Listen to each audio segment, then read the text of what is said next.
কিন্তু এই আশুরা আমাদের মনে নেই। আমাদের জেহেন অন্তর জুড়ে আসে কারবালার আশুরা। এটা বাস্তব। কারবালার মাঠে রাসূলুল্লাহ সাল্লাল্লাহু আলাইহি ওয়াসাল্লামের ওয়াফাতের মৃত্যুর মাত্র 50 বছর পরে, মাত্র সেই মুসলমানদেরই, তার উম্মতেরই কিছু মানুষ তার প্রিয়তম নাতি, তার কলিজার টুকরা নাতি হুসাইন ইবনে আলী রাদিয়াল্লাহু তাআলা আনহুমা এবং তার বংশের নিষ্পাপ নিরীহ অসহায় অনেকগুলো মানুষকে হত্যা করে। বিষয়টা খুবই জটিল যে রাসূলুল্লাহ সাল্লাল্লাহু আলাইহি ওয়াসাল্লামের প্রিয়তম নাতি তারই উম্মতের হাতে শহীদ হয়ে যাচ্ছে।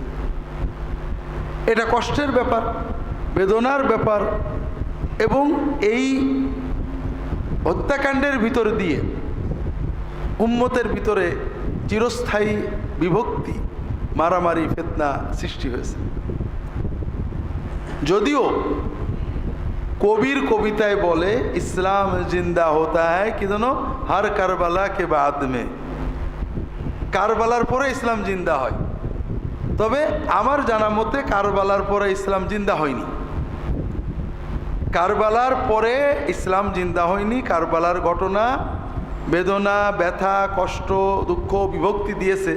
কারবালার ঘটনায় যারা হত্যা কাজে শরীক হয়েছে সবাই নিহত হয়েছে, অপমৃত্যু হয়েছে, ধ্বংস হয়েছে, সবই ঠিক আছে, কিন্তু ইসলাম জিন্দা হয়েছে এরকম নজরে পড়ে না। তো যাই হোক, আমরা কারবালার ঘটনা এবং এক্ষেত্রে আমাদের করণীয় সুন্নতের আলোকে কী হওয়া উচিত সংক্ষেপে বলানোর চেষ্টা করব ইনশাআল্লাহ। মূল বিষয় হলো রাসূলুল্লাহ সাল্লাল্লাহু আলাইহি ওয়াসাল্লাম মানবতার জন্য একটা নতুন রাজনৈতিক ব্যবস্থা আনলেন, যেটা বিশ্বে ছিল না। আরব দেশে তো ছিল নাই। আরব দেশের মানুষ ছিল কবিলাতান্ত্রিক, গোত্রভিত্তিক। কোনো রাষ্ট্র কিন্তু আরব দেশে ছিল না। রাসূলুল্লাহ যখন আসেন আরবে কোনো রাষ্ট্র ছিল না। ছিল একদম সিরিয়ার পাশে এবং পারস্যের পাশে ছোট রাষ্ট্র ছিল। রাষ্ট্র মানে একজন রাষ্ট্রপ্রধান, তার হাতে বাহিনী, বিচার আচার, জনগণ যে যে গোষ্ঠীর হোক আর যে দলের হোক রাষ্ট্রের আইন মেনে চলতে হবে। আর আরব দেশে ছিল রাষ্ট্র বলে কিছু নেই, সমাজ ছিল আর গোত্র। প্রত্যেক ব্যক্তি তার কবিলা, মণ্ডল গোষ্ঠী, মণ্ডলদের হেড।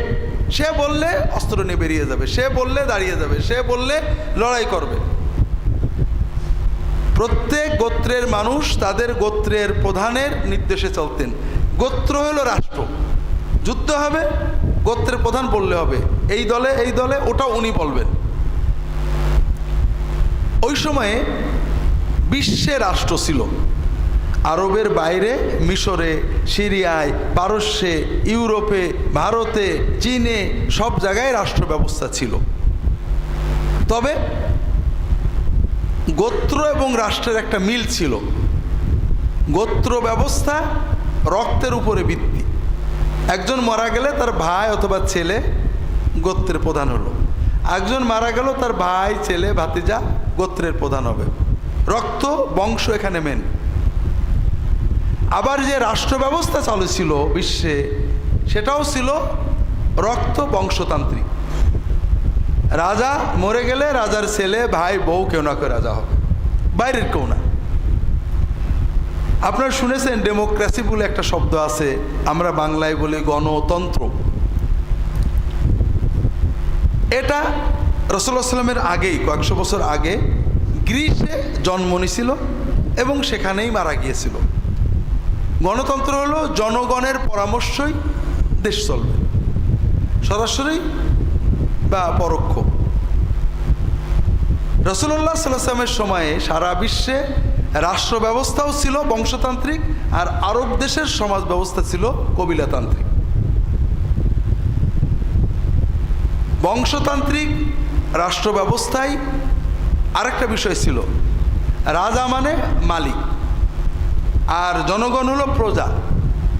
প্রজা হলো মালিক অধীন। রাজা যেটা বলবে মেনে নিতে হবে। যদি বলে এখান থেকে বাড়ি সরো, ওইখানে যাও, যেতে হবে। যদি বলে বাঁচো বাঁচো, মরো মরো। রাজা এবং প্রজার সম্পর্ক ছিল মালিক এবং মামলুকের। রাজা এবং প্রজার সম্পর্ক ছিল মালিকের সাথে তার মালিকানাধীন দ্রব্য বা মানুষের। এখানে রাজ্য কি করে চলবে জনগণের কোনো ইচ্ছা বিষয় না, রাজা যেটা বলবে সেটাই। এটাকে বলা হয় স্বৈরতন্ত্র, অটোক্রেসি। রাসূলুল্লাহ সাল্লাল্লাহু আলাইহি ওয়াসাল্লাম আরব দেশে আসলেন, তিনি দ্বীনের পাশাপাশি একটা রাষ্ট্র দিয়ে গেলেন। সেই রাষ্ট্রটা আবার দিলেন কি সম্পূর্ণ অভিনব নতুন রাষ্ট্র, বংশতান্ত্রিক নয়, যোগ্যতাতান্ত্রিক। যে কোনো যোগ্য মানুষ রাষ্ট্রের প্রধানে উপরে যেতে পারে। আলাইকুম বিসামে আতা ওয়াইন উম্মের আলাইকুম আবেদুন হাবশি। যদি একজন কালো কাফরি নাকবোচা কানবেকা কৃতদাস সেও যদি তোমাদের আমির হয়, শাসক হয়, প্রশাসক হয়, তার আনুগত্য করতে হবে। দ্বিতীয় বিষয়, এখানে জনগণের পরামর্শ নিয়ে চলতে হবে। আমরুম শুরা বাইনাহুম, প্রতিটি কাজ আমানত আদায় করতে হবে, ইনসাফ আদালত প্রতিষ্ঠা করতে হবে। জনগণ ইচ্ছা করলেই শাসকের সমালোচনা করতে পারবে, তার সামনে আইন পেশ করতে পারবে যে এটা ঠিক হয়নি। এই যে সিস্টেম, এটা অভিনব ছিল। আরবরা তো দেখেইনি, দুনিয়ার মানুষ ওই সময় দেখছিল না। এখন রাসূলুল্লাহ সাল্লাল্লাহু আলাইহি ওয়াসাল্লাম যখন তার মৃত্যুর সময় আসলো, সাধারণ মানুষ সবাই আশা করছে তিনি কাউকে গদ্দিনশীল করে যাবেন। কারণ আইন কানুন যাই দেওয়া হোক, নিয়ম হলো কেউ মরার সময় কাউকে না কাউকে বলে যাবে আমার পরে তোমরা এর দেখবা। রাসূলুল্লাহ সাল্লাল্লাহু আলাইহি ওয়াসাল্লাম এটা যদি বলতেন তাহলে সহজ হতো মানুষের জন্য। কিন্তু এই যে নতুন সিস্টেম রাসূলুল্লাহ সাল্লাল্লাহু আলাইহি ওয়াসাল্লাম দিলেন, এটা প্র্যাকটিক্যাল হতো না। যেমন আপনি সাঁতার শেখাবেন, হাত ধরে রেখেছেন, প্র্যাকটিক্যাল হলো না। হাত ছেড়ে ধাক্কা মেরে পানিতে দিলেন, 5 গাল ডক ডক করে পানি খাবে, পেট একটু ফলবে, সাঁতার শিখে যাবে। তো এখন রাসূলুল্লাহ সাল্লাল্লাহু আলাইহি ওয়াসাল্লাম কাউকে দায়িত্ব দিয়ে গেলেন না। তখন সাহাবীদের ভিতরে দুটো ধারা ছিল। রাসূলুল্লাহ সাল্লাল্লাহু আলাইহি ওয়াসাল্লাম বংশের অনেকে মনে করতেন, অথবা কোনো কোনো সাহাবী মনে করতেন যে রাসূলুল্লাহ যাই বলেন, যুগ যুগ ধরে তো বংশতন্ত্রই চলছে। আমাদের দেশে কোনো পীর সাহেব যদি মরে যান, তার গদ্দিনশীল কি হয়? যদি অন্য কেউ হয়, মুরিদরা মানতে চায় না। এটা আমরা পীর সাহেবরা, পীর দরবারের লোকেরা করতাম। এখন রাজনীতিবিদরা কি করেন? কি করেন? এখন রাজনীতিতেও বংশতন্ত্র। কেন? কারণ মানে আমরা মানসিকতাই ওই রকম রয়ে গেছি। যদিও বলছি গণতন্ত্র, কিন্তু বংশের একজন মানুষকে যত কদর করি, অন্য বংশের মানুষের ওই রকম কদর করতে পারছি না। এজন্য নেতার বংশের যদি কেউ আসে, যত সহজে দল ঐক্যবদ্ধ হয়ে যায়, বাইরের কেউ গেলে ওরকম হয় না। এটা আমরা আমাদের দেশেও জানি। আরব দেশে আরও কঠিন। সবাই অনেকেই মনে করছিলেন রাসূলুল্লাহ সাল্লাল্লাহু আলাইহি ওয়াসাল্লামের প্রিয়তম সাহাবী আবু বকর রাদিয়াল্লাহু তাআলা আনহুকে হয়তো দায়িত্ব দেবেন, কারণ সব সময় তিনি তার পাশে আছেন। কেউ কেউ মনে করছিলেন হয়তো তিনি তার বংশের কাউকে দেবেন, কারণ যুগ যুগ ধরে তো বংশতান্ত্রিক হয়েই আসছে। তার বংশে তো যোগ্য লোক আছে, তিনি দিতে পারেন। রাসূলুল্লাহ সাল্লাল্লাহু আলাইহি ওয়াসাল্লাম কাউকে দেননি। তার ওফাতের পরে সাহাবীরা দ্বিধাদ্বন্দ্ব কে হবে। আনসারীরা বলেন আমরা, মুহাজিররা বলেন আমরা, বংশের লোকেরা কেউ কেউ বলছিলেন আমাদের থেকেও হবে। শেষ পর্যন্ত নানান রকমের কথাবার্তার মাধ্যমে আবু বকর রাদিয়াল্লাহু তাআলা আনহু খলিফা হলেন, এরপরে ওমর হলেন, এরপর ওসমান হলেন। সবসময় কিছু মানুষ মনে করছিল রাসূলুল্লাহ সাল্লাল্লাহু আলাইহি ওয়াসাল্লামের বংশের কেউ হতে পারে, যোগ্যতা আছে। আবার অনেকেই মনে করছিল যে না, সাহাবীরা আরও আছেন, তারাও যোগ্য। সর্বশেষ যে নির্বাচনটা হলো ওসমান রাদিয়াল্লাহু তাআলা আনহুর সময়ে হলো, ওমর রাদিয়াল্লাহু তাআলা আনহুর ওফাতের পরে। ওমর বললেন তোমাদেরকে রেখে গেলাম, আব্দুর রহমান আউফ, ওসমান, আলী, তালহা, জুবাইর, আর কে, এই 4-5 জন, আব্দুর রহমান, আলী, ওসমান, তালহা, জুবাইর, সাদ ইবনে আবি ওয়াক্কাস নাম রাদিয়াল্লাহু তাআলা আনহুম আজমাইন। এনাদেরকে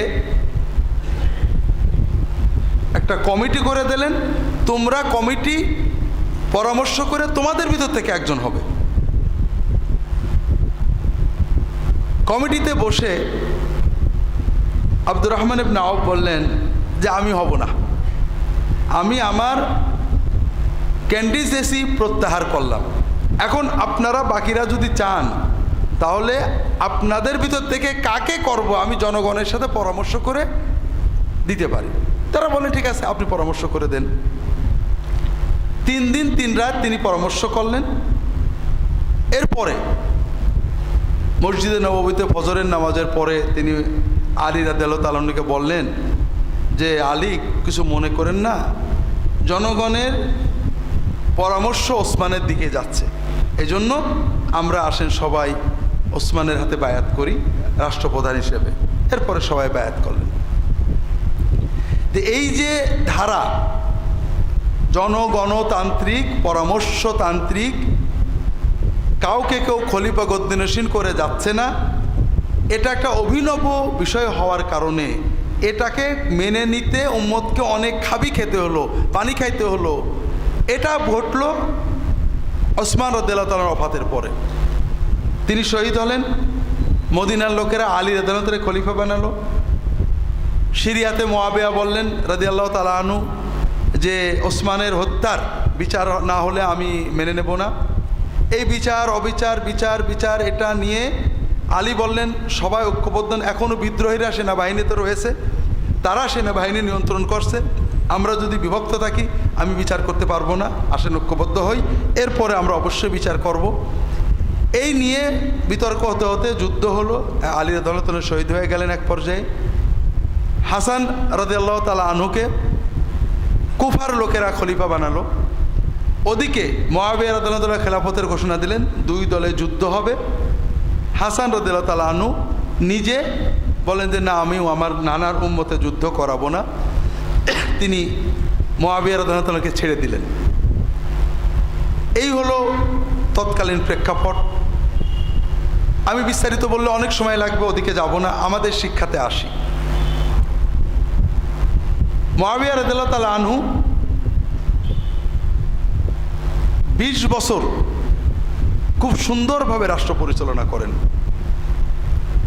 একদম টনটনে আইন শৃঙ্খলা, নিরাপত্তা, শান্তি, অন্য দেশের সাথে সন্ধি, যুদ্ধ বিজয় খুব ভালো চলল। শেষ জীবনে অনেকেই তাকে পরামর্শ দিল যে ওমরের পর থেকে মুসলিম রাষ্ট্রটা যেভাবে দুর্বল হয়ে গেছিল ওসমান এবং আলী রাদিয়াল্লাহু তাআলার সময়ে, আপনার সময় খুব শক্তিশালী হয়েছে, আপনি একজনকে গদ্দিনশীন করে যান। তিনি বিষয়টাকে ভালো মনে করলেন, উম্মতের জন্য, দিনের জন্য, রাষ্ট্রের জন্য।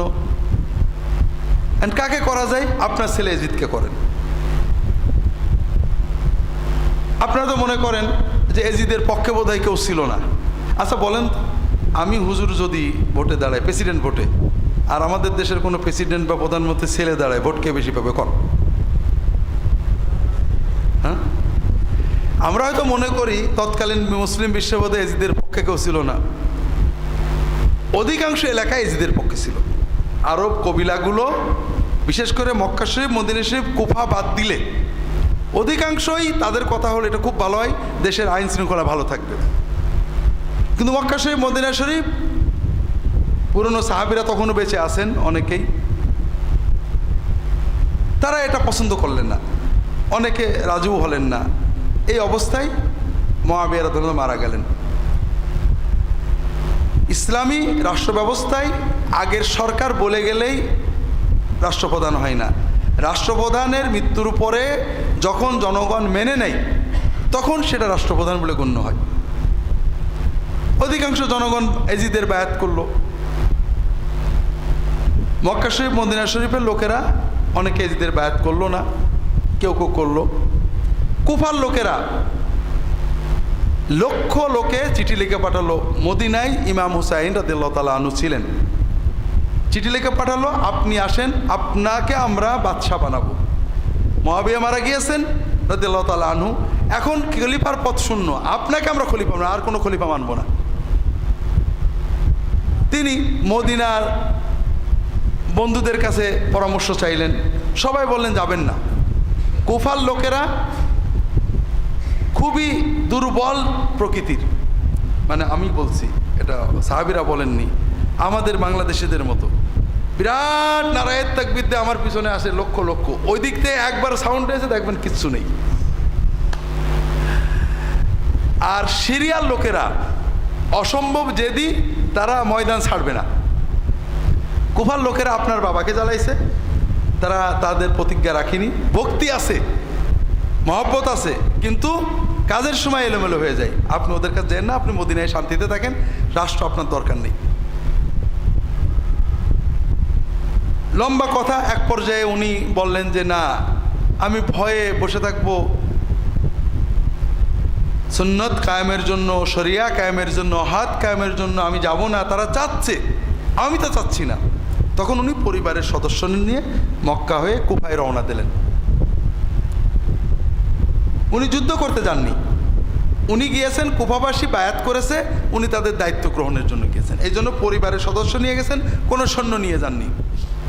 এজিদ খবর পেয়েছে, তখন তার মোবাইল ছিল না, খবর পেয়েছে, কুফার লোকেরা হুসাইন রাদিয়াল্লাহু তাআলা আনহুর সাথে যোগাযোগ করছে। এজিদ দ্রুত, কুফার গভর্নর ছিলেন এক সাহাবী নোমান ইবনে বাশির, সম্ভবত মনে হয় রাদিয়াল্লাহু তাআলা আনহু। এজিদ তাড়াতাড়ি ওবাইদুল্লাহ বিন জিয়াদকে পাঠিয়েছে, দ্রুত যে কুফার থেকে নোমানকে সরাও, তুমি দায়িত্ব গ্রহণ করো, কুফাবাসীদের এমন সাইজ করবা যেন আর হুসাইন নামও মুখে না নেয়, আর হুসাইন যেন কুফায় ঢুকতে না পারে, আগেই তাকে ব্যারিকেড দিবা, দিয়ে ব্যাক করিয়ে দিবা। যাই হোক,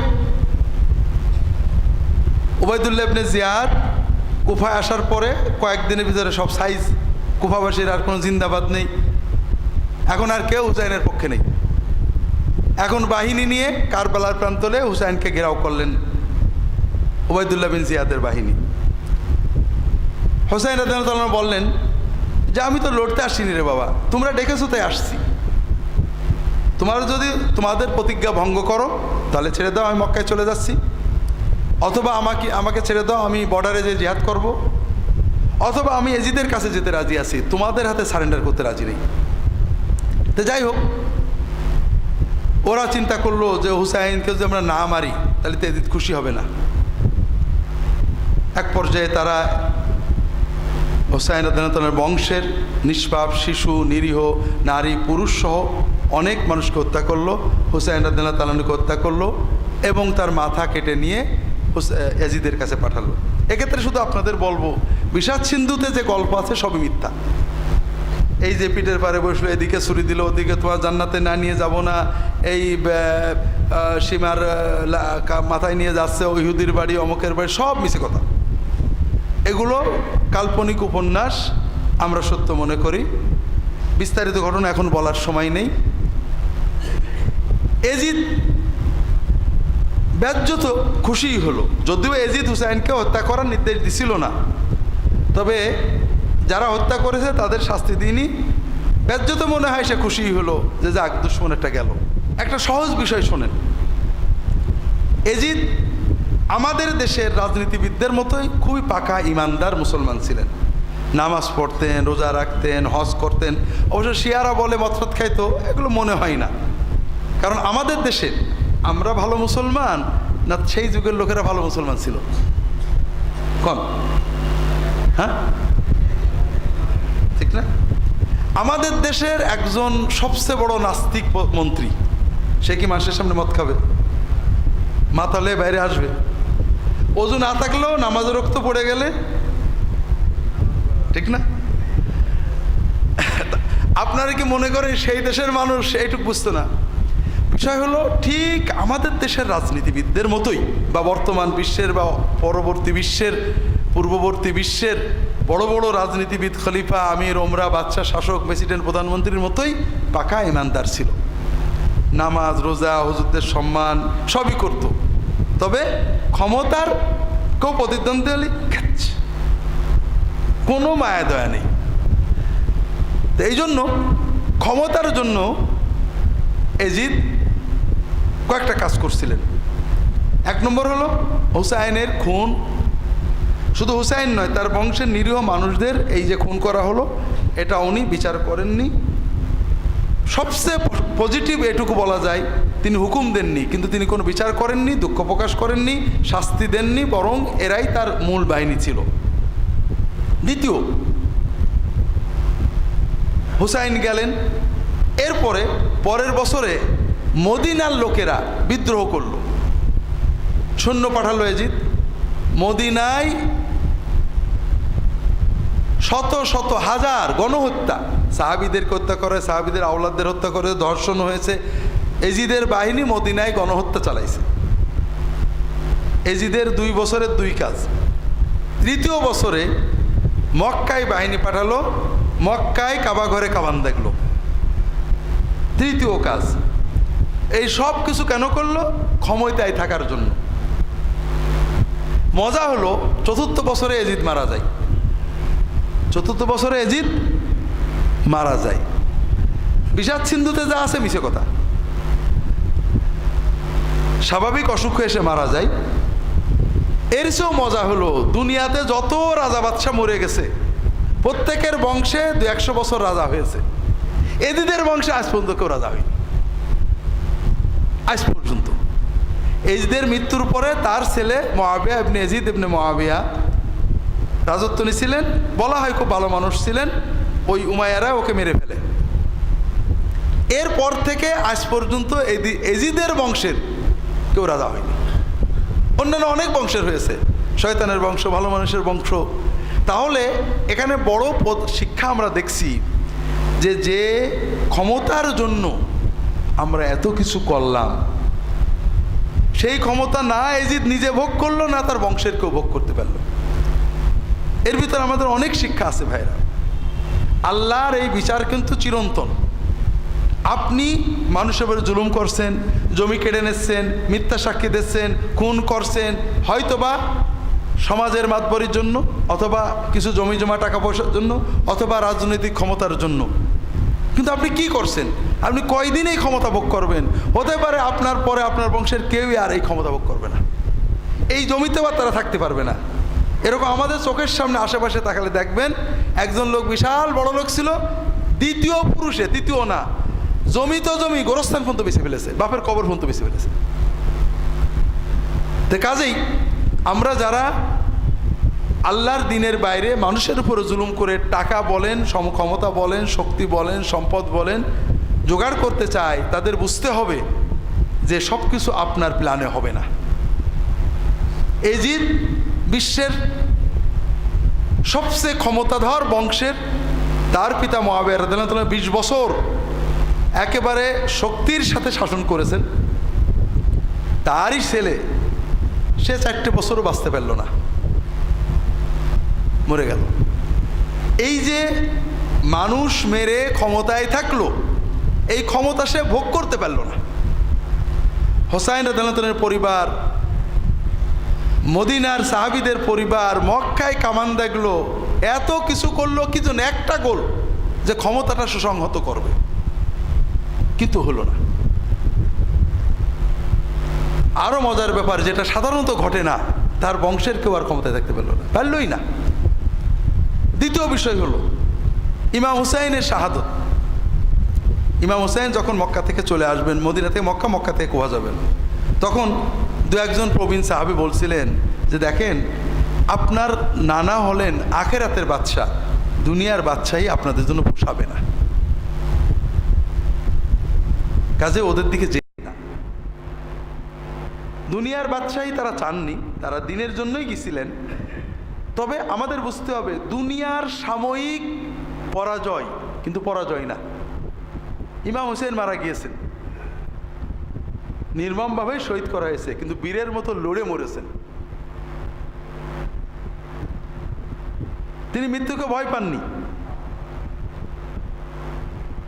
আমরা বাহ্যিকভাবে দেখি যে তার মৃত্যুতে এজিদের বাহিনী ভয়ঙ্কর খুশি হয়েছে, গেছে, শেষ, আমরা জিতে গেছি, এজিদের বাহিনী আছে আছে, ঠিক না, স্লোগান। কিন্তু আসলে কি আছে? আছে? নেই, নেই তো নেই। কারবালার হত্যাকাণ্ডে যারা শরীক হয়েছে প্রত্যেকেই খুন হয়েছে, একজনও বাঁচেনি। এবং সবচেয়ে বড় কথা যে আমরা যেটাকে সাময়িক পরাজয় মনে করি, আচ্ছা ইমাম হুসাইন কি পরাজিত হয়ে গেছেন? ইতিহাস থেকে মুছে গেছে? তার বংশধর মুছে গেছে? তার মর্যাদা কি কমে গেছে? কিছুই হই। কাজেই একজন লোক সাময়িক হেরে গেছে, যুদ্ধে হেরে গেছে, মরে গেছে, আমি দেখছি এই 10-20 বছরের ইতিহাসে পরাজিত না, এর নাম পরাজয় না। জয় পরাজয় 10-20 বছরে নির্ধারিত হয় না, এটা শত শত হাজার বছর পরে দেখা যাবে কে জিতলো আর কে মরলো। কাজে আমরা কোনো নেককার মানুষ, কোনো ভালো মানুষ দুনিয়ায় হয়তো মরে গেছেন, হেরে গেছেন, মামলায় ঠকে গেছেন, মানুষের তাকে মাথায় ব্যাট দিয়ে মেরে ফেলেছে, কোনো খারাপ লোকে মরে গেছেন, অ্যাক্সিডেন্টে মরে গেছেন, ও লোকটা ভালো ছিল না, খবরদার। মানুষের দুনিয়ার পরিণতি দিয়ে আখেরাতের পরিণতি বিচার করলে তো বলতে হবে যে এজিদ ভালো ছিল, নাউজুবিল্লাহ ইমাম হুসাইন হেরে গেছেন, এরকম বলার সুযোগ আছে নাকি? ওই সময়ে ওই 1-2 বছর 3 বছর যাদের ইমান দুর্বল তারা এরকম চিন্তা করেছে, তাই তো হুসাইন হেরে গেল, মদিনাবাসী হেরে গেল, মক্কাবাসী হেরে গেল, তাহলে এজিদই বোধহয় ঠিক। ওই 3-4 বছর কারা চিন্তা করেছে? যাদের ইমান মজবুত হয়নি।